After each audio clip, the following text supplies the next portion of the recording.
Welcome back to Mock the Mock, where we take a look at someone else's mock draft, and I'm mocking, giving you my views, thoughts, and opinions. We got a good one for you today as we're taking a look at the Draft Network's own Joe Marino. Haven't looked at it yet, but I'm really excited. And what's crack-a-lackin'? It's your boy Broshmo, just in case you did not know. So go ahead, become a bro and subscribe. Leave this video a thumbs up if you enjoy the content. As always, let me know what you think in the comment section below. Let's have that nice, beautiful football discourse. I have Senior Bowl content on the channel, so go ahead and get your fill. We are a draft channel, baby. Yeah, that's right. I'm stoked. I'm excited. Also, shout out to today's sponsor, Underdog Fantasy.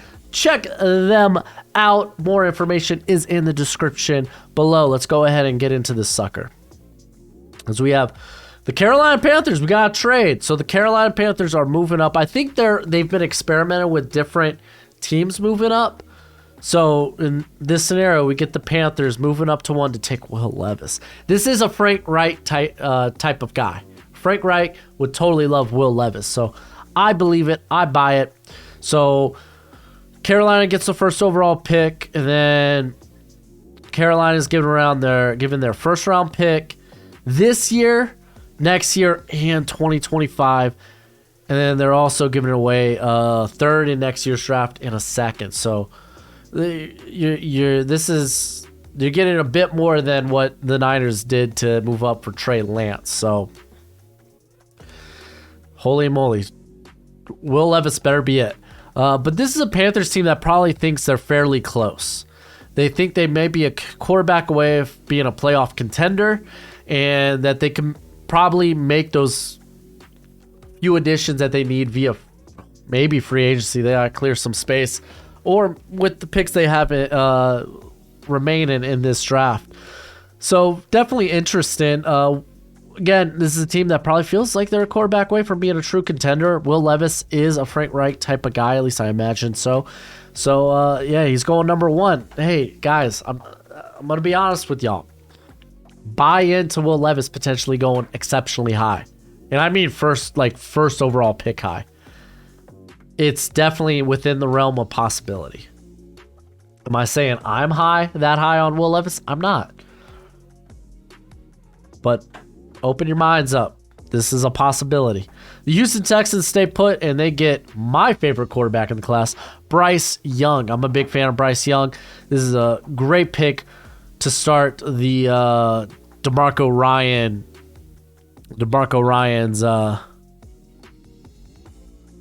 how would you say, era. There we go. Cardinals, I suspect this is going to be a Will Anderson or a Jalen Carter, and it is Will Anderson. So they decide to go Will Anderson. It's really pick whoever you think is going to be the top, whoever you think is going to be the top prospect among the non-quarterback prospects. It's literally Will Anderson, Jalen Carter, 1A, 1B. It's really what it is. So I don't mind either pick here. Next, we have the Colts. So I imagine this is Stroud. Yep, CJ Stroud going to the Colts here at pick 4. Makes sense. Colts, they need a quarterback. I don't care if it's Jeff Saturday. That's going to be the new coach. I mean, if it is Saturday, he's going to look at this quarterback room and be like, wow, by God, we suck. And he's going to want to get a new quarterback in there regardless. So, yeah, they end up getting the third top quarterback in the class, but it kind of is what it is. Seattle Seahawks, I imagine it's Jalen Carter. It is, in fact, Jalen Carter. So, again, if Will Anderson or Jalen Carter happen to fall here at 5 for y'all, the Seahawks are taking it. They're taking it. Absolutely. The Detroit Lions, I'm curious if they go corner here. I think, for me, I'm really liking corner being the pick here. And they go corner, Christian Gonzalez. He's currently still my top corner. Devon Witherspoon is kind of challenging him there for me because the production on Witherspoon's been very good. So compared to a guy like Gonzalez, who really tore it up at the second half part of the season. But I like both those picks there. And then we got the Las Vegas Raiders. Kind of tough to say who they go here. They could go with one of the edge rushers and Miles Murphy, Tyree Wilson. They could go Devon Witherspoon. They could go, I was going to say tackle. So Paris Johnson, they get a tackle to pair up across from Colton Miller. So Again, this is plausible. There's a lot of different routes that Vegas can go here. Paris Johnson, a guy that'll measure out better and probably test out better than Peter Skoronski. Might feel like the safer pick if you're looking for a tackle. Atlanta Falcons, they're gonna get Tyree Wilson or Miles Murphy here. Hey, I called it. All right, they get Tyree Wilson. I should have just said Tyree Wilson because everyone but me is higher on Tyree Wilson than Miles Murphy. But it makes sense. This team needs more pass rush. They need more guys that can get after the passer. Well, yeah, Tyree Wilson, he's a bit unpolished in that regard. The production was absolutely there at Texas Tech. He's going to test out well. I don't think he's going to test out better than Miles Murphy, but he's going to test out well for his body type, his size at 6'6", 275, insane wingspan. So I believe it. We got the Bears. So is this Miles Murphy? They could go Peter Skoronski too. I think it's one of those two.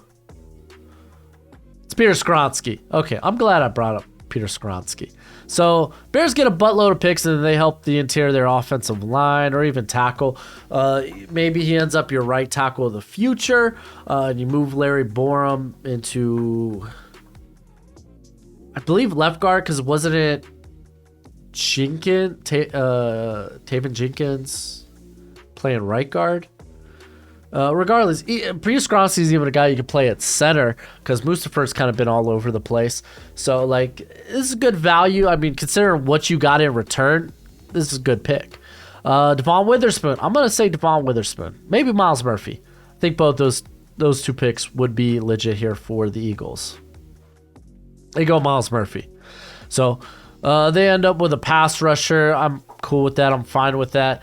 Personally, I like the idea of corner here, knowing how good the edge class is. But hey, man, they get Miles Murphy. They get more guys there on the edge. They love addressing the trenches anyway. A guy who's also got the flexibility to kick inside on passing downs.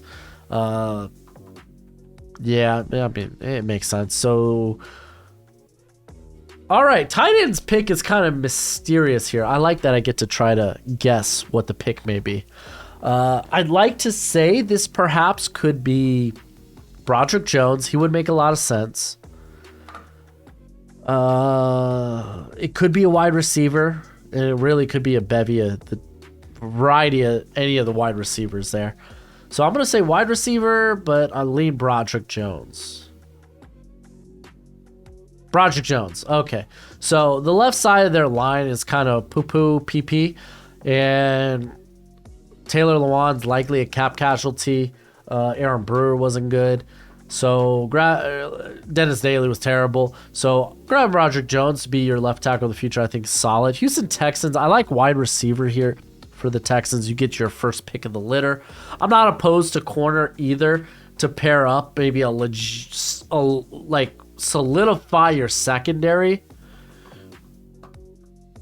Like just solidify your secondary with a cat like Devon Witherspoon. You could even say Joey Porter to pair up with Derek Stingley. I think is extremely sexy. Brian Brazee, but I feel like the draft network's pretty low on him, so I'm going to discount him. So I think it's wide receiver. I think it's corner. Oh, and I just said that crap about I think the draft network's low on him. I guess not everybody at the draft network's low on him. Hey, you get pass rush on the defensive line. They need pass rush. Brian Brazee would be my top guy on the board currently. So I'm cool with that. People like to say he's got injury problems. I don't know where that's getting pulled from. He had the ACL and then he had a kidney infection. And I don't believe there's I don't think he has like a kidney disease or anything. So I don't know where people really pull. He has injury concerns. Jets. Typically, I like the Jets going with the tackle. A lot of the tackles are off the board now. So maybe Brian Branch. I think Brian Branch is real sexy. I just did a walk the mock yesterday, and I think Quentin Johnston's kind of a fun pick here too. So let's see. It's Dwan Jones. The hype is real. He did play exceptionally well in practices on Tuesday. Obviously, it was his how he measured out that people really caught people's eye. Do I feel this is too early for him? Maybe. But again, this kind of feels like maybe like this was similar to the swing with Mekhi Becton, where Mekhi Becton I thought was probably too early. So kind of feels like that. So I kind of like this. He comes in and he ends up being your right tackle immediately. Mekhi Becton tries to see if he'll stick at left tackle. If not, Elijah Vera Tucker can move out there. Or maybe you just keep Elijah Vera Tucker at guard. You got Lincoln Tomlinson. Hopefully he plays better in year 2 of his contract. And bring back Connor McGovern. So, yeah, there's a route here. Wide receiver for the Patriots, perhaps. Oh, I forgot Devon Witherspoon was still on the board. Either or, like Devon Witherspoon's a really good pick here. I really like it, especially with Jonathan Jones as a free agent. Green Bay Packers. All right, Michael Mayer is consistently kind of like the lazy pick because trying to figure out where he may go. He's kind of a pick that comes to mind with Robert Tonyan as a free agent. No wide receiver has gone yet, I believe. No wide receiver. So I know the Packers don't typically go wide receiver in the first round, but it's available here. I don't think Brian Branch is a good fit for Barry's scheme. Do they go edge rusher like Lucas Van Ness? I don't think so. I don't think so, but it's not out of the realm of possibility. Oh, and I was just talking about it's not out of the realm of possibility. So they grabbed Lucas Van Ness. He's got a really good build to him that he could play similarly to how they deployed Zadarius Smith. This is the contract year for Rashawn Gary, but they could 5th-year option him, and that's fine. I think Keensley and Agbari, there we go, is a good rotation player there. So I think it's in the realm of possibility. Lucas Van Ness, I think, could legit be a top 20 guy. Commanders, you can't discount Anthony Richardson. I feel like he's going to go somewhere in this first round. I can't remember what was the Photoshop of Anthony Richardson. So I should probably already know this because I know Anthony Richardson was a thumbnail, but I can't remember what jersey swap they did with him. But if corner, like Joey Porter is a really good fit here. So let's see where they go. Joey Porter. Okay, they go Joey Porter. Just a good fit for Jack Del Rio's scheme. He's a cat that could that's got the length. He's got plus athleticism. He's shown good ball skills, at least as a in terms of breaking up the pass. I know, Akila. I'll feed you after this. So good pick. Pittsburgh Steelers on the clock. They could still try to run through with corners. Do we see any tackles here? Like Darnell Wright. He was at this pick for Trevor Sikkema's mock draft. So that's not out of the realm of possibility. I don't think Osiris Torrance is out of the realm of possibility. They were actually working him out at tackle at the Senior Bowl where Mike Tomlin was taking note. But I think corner Brian Branch would be an exceptionally fun pick here. I guess we could also throw a linebacker out there. Osiris Torrance. Okay. Like I said, Mike Tomlin was taking note. He was taking snaps at tackle. So teams believe he isn't just maybe guard only because he ain't playing center. But that he could realistically probably play tackle.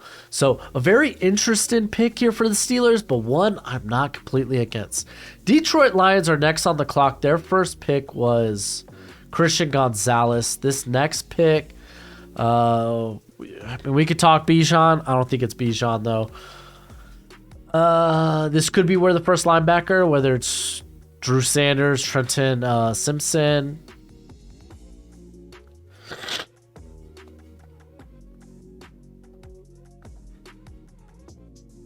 I mean, you could take a shot at wide receiver, but I don't really feel like they have to. Oh, this one's kind of tough. Maybe Kalijah Cansey? Maybe.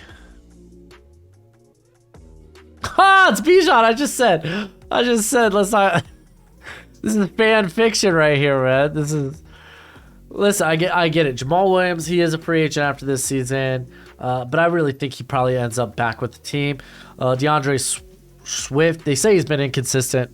He's been hurt. That's his inconsistency. He's been consistent when the ball's been put in his hands. But Bijan going here. He's got to go somewhere in the draft. Tampa Bay Buccaneers. This one, I like the idea of corner. I really do think Keely Ringo is just a really good fit, especially if they don't bring back a Jameel Dean, who has I would say a similar draft profile to a Keely Ringo. You have, what else we got on the chopping block here?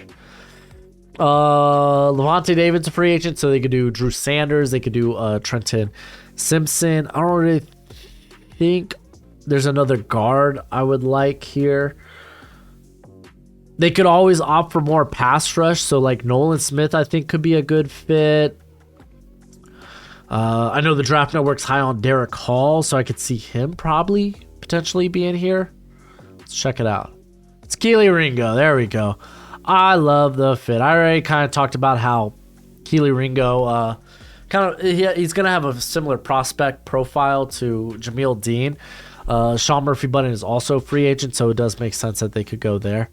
Anthony Richardson's still on the board, and now that I think about it, he was the Photoshop, so it's Anthony Richardson. Here we go. Look at me remember. When the minute I saw the Seahawks, it clicked. I was like, hey, use one of your picks as a lotto ticket for the future potentially. You got Geno Smith, put him on a franchise tag, and then have in year 2 for Richardson, have him be the starter. I think that's cool. I think that's a good idea. I don't think it's a bad idea. I think it's something that warrants the risk given Anthony Richardson's tools.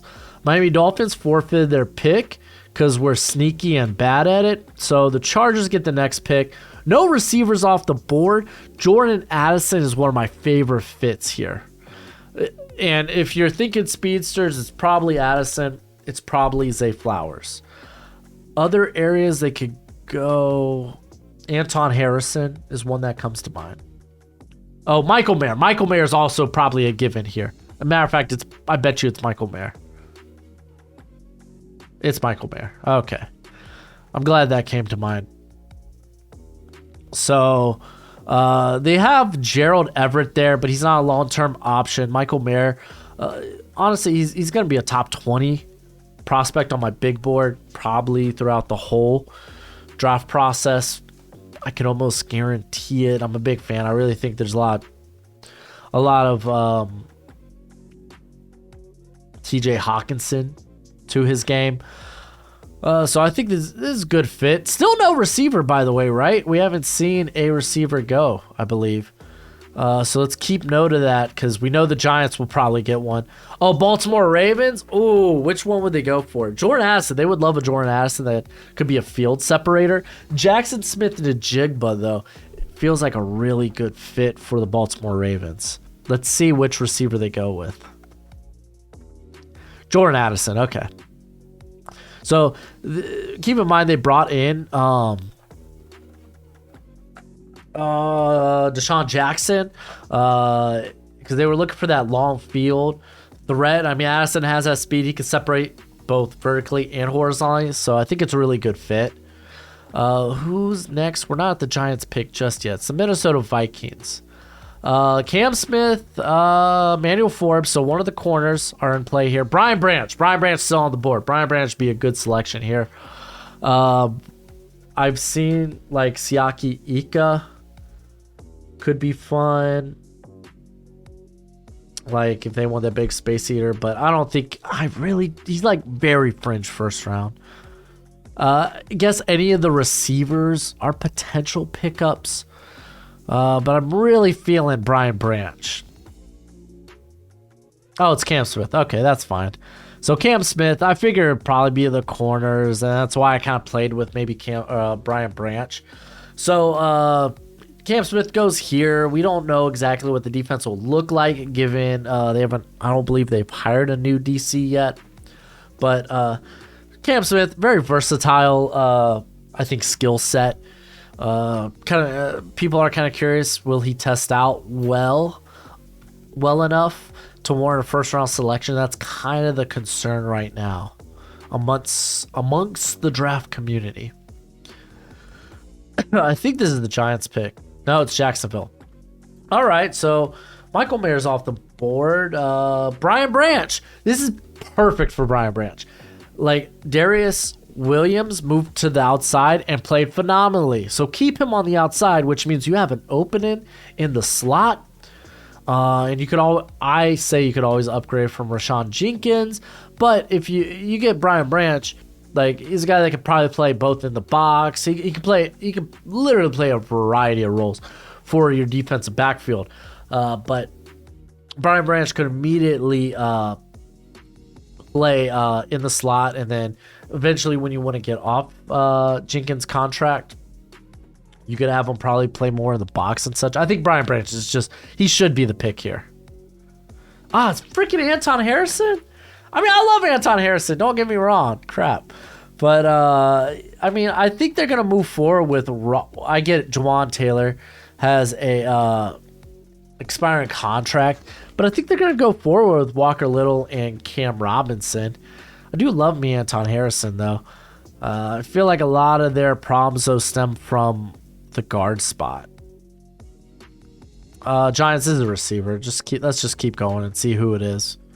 Jackson Smith and Njigba. I'm kind of indifferent. I don't think he can play on the outside full time. Some people do, and that's fine. If you do, then it is what it is. But I look at him as a slot-only skill set, which makes me think, well, what are you going to do with Wan'Dale, who played like 90% of slot snaps when he returned from injury up until before he got hurt again?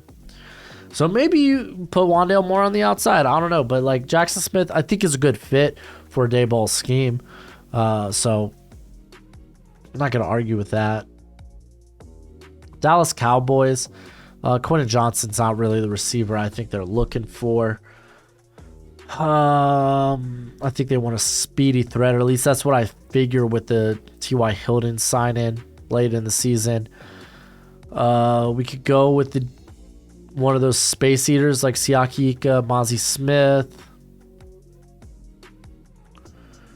Nothing else comes to mind. Maybe Jahmyr Gibbs, since Tony Pollard's a free agent and Zeke's got a terrible contract.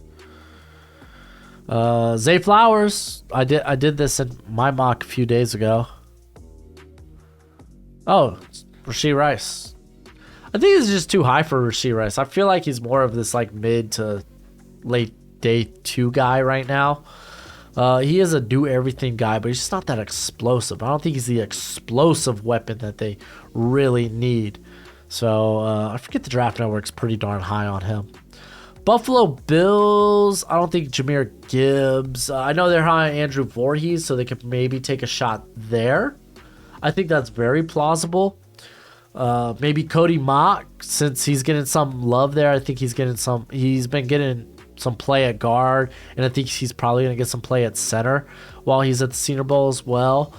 Let's see. Brian Branch is on the board. They need safety help. We could talk about the linebackers with Tremaine Edmonds being a free agent, so there's a bevy of ways they could go. Hey! I'm so glad I said Cody Mock. I felt like the Draft Network would definitely be one of those places where they're like high on Cody Mock. So Cody Mock ends up being one of your interior players, whether it's guard or center. I mean, hey, they like these smaller school guys. Look at Spencer Brown. So there's a precedent there. So, yeah, interesting. Let's keep the sucker rolling. Who's next? Cincinnati Bengals. This feels like it should be somewhere on the offensive line. So maybe an Andrew Voorhees. I know that they've been high on him. Maybe I'm just mixing up someone else from the Draft Network. Let's see. Darnell Wright. Definitely throw that name out there. Darnell Washington. I know the Draft Network loves Darnell Washington. Not saying I don't. It's just like I don't really see the fit exactly for Zach Taylor's offense. They could go. I actually think that's probably the best spots. Manuel Forbes. They want more depth at corner potentially. Darnell Washington. I knew it. The minute I got the Bengals and I was like going through what they needed, I was like, oh, that's right. The Draft Network loves Darnell Washington, which is fine. I just don't know exactly how he fits into the scheme as a receiver. He's not exactly a dynamic athlete. Like, he's very good straight line. He does show the hurdle ability, but like when it comes to side, I kind of question the movement skills. So this is obviously now the Saints pick. So they made this before the Saints got this pick. So Quentin Johnston, bam, there's your Michael Thomas replacement. So I guess we don't really need to sit here. So they go John Michael Schmitz. Honestly, that could be a pickup as well for the Saints, because the interior of their offensive line hasn't traditionally been good. Let's go ahead, theorize the Chiefs. Quentin Johnston still on the board. Zay Flowers, get that speedy threat. Darnell Wright at tackle. Kalijah Cansey there to help out on the interior. They could even shoot for like a Nolan Smith, BJ Ojolari. I just don't really feel their Spagnuolo fits. And it's Derek Hall. Man, I was laying out the edge group. And I said earlier in the video, the Draft Network's really high on Derek Hall. He measured out really well, though. He really did. I just don't think he's the most bendy guy. And then finally, Philadelphia Eagles. This will surprise me if it's not Jahmyr Gibbs. It could be Kalijah Cansey, but I really feel like Jahmyr Gibbs. Draft Network always gives the Eagles a running back with this pick, whether it's Bijan or Jahmyr Gibbs. Oh, Deonte Banks. Hold the freaking phone. Deonte Banks, man, has gotten so much love. I'm going to be straight up with you guys. I will be probably the last guy to move up Deonte Banks. Why do you hate Deonte Banks? For me, I didn't exactly love his effort a lot of the times. Like, if he thinks he's out of the play or the play's not coming to him, he's done. So, like, for me, that really hurt.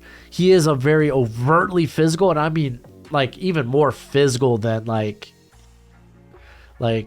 just borderline, like, this guy's going to be flagged, like, double-digit times in his first year in the NFL, I think. But again, I'd rather the physical nature than having to teach someone who's just naturally not physical to be physical. But he's a good mover. I understand why people are really falling in love with him. So, like, I get that. If he'll probably end up eventually being a top 50 guy after the combine when he tests out very well. It's just, I'm going to be the last guy to it. Sorry, guys. That's just who it is. And if he doesn't test out well, I'm going to be like, haha, you are not a top 50 guy to me, Deonte Banks. Then maybe he plays well, ends up being like a pro baller, and I miss. That's A-okay as well. We learn from our mistakes, but I believe that's it for the video. Go ahead, do the YouTube thing. As always, until next time, you be easy, my friends. Later.